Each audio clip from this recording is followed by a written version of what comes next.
everyone! Welcome to my mini vlog. At ngayon, ipapakita ko po sa inyo yung part 2 sa pag-landscape dito sa garden namin. Nagulat kami ni Mama kasing agang umuwi ng asawa ko.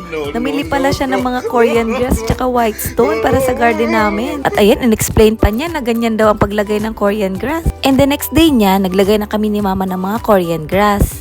And before kami maglagay ng mga Korean grass, kailangan muna naming alisin yung mga damo sa ilalim. Doon namin nilagay yung mga Korean grass doon sa mga may space pa na pwede pang lagyan. Alam nyo ba, no next day niyan, bumili pa yung asawa ko ng 4 na bundle ng Korean grass kasi nagkulang nga.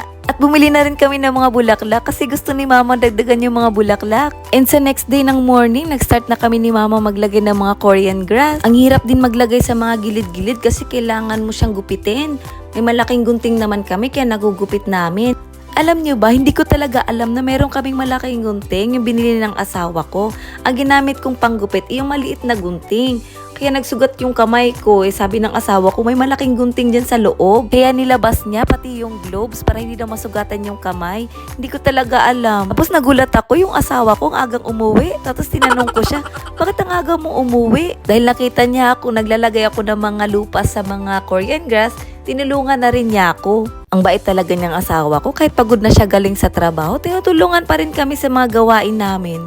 And the next morning, yung nanay ko naman, naglalagay siya ng mga white stone. Yung mga maliliit na white stone, ang dami kasi mga natira.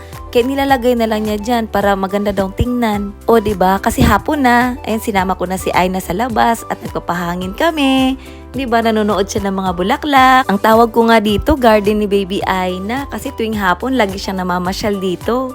Sabi nga ng asawa ko, pag natapos daw yung garden, gusto niya daw mag-barbecue sa labas. And dahil hindi pa namin natapos ni Mama maglagay ng mga Korean grass, nakita ng asawa ko, tinulungan na rin kami. Sabi ko sa asawa ko, kami na niya ni Mama kasi may pasok pa siya sa work.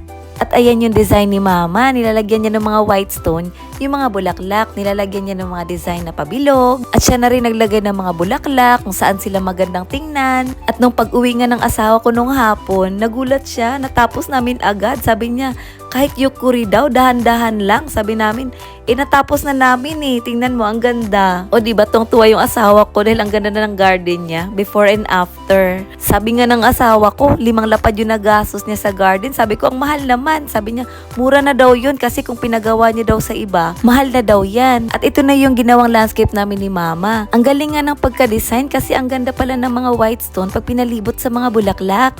And nung hapon po niyan, bumisita na naman si Aina sa garden niya. Natutuwa kasi siya sa mga bulaklak na nakikita niya. And hanggang dito na lang po mga ka-explorers. Sana nag-enjoy po kayo. Thank you for watching. Bye! Arigatou gozaimasu!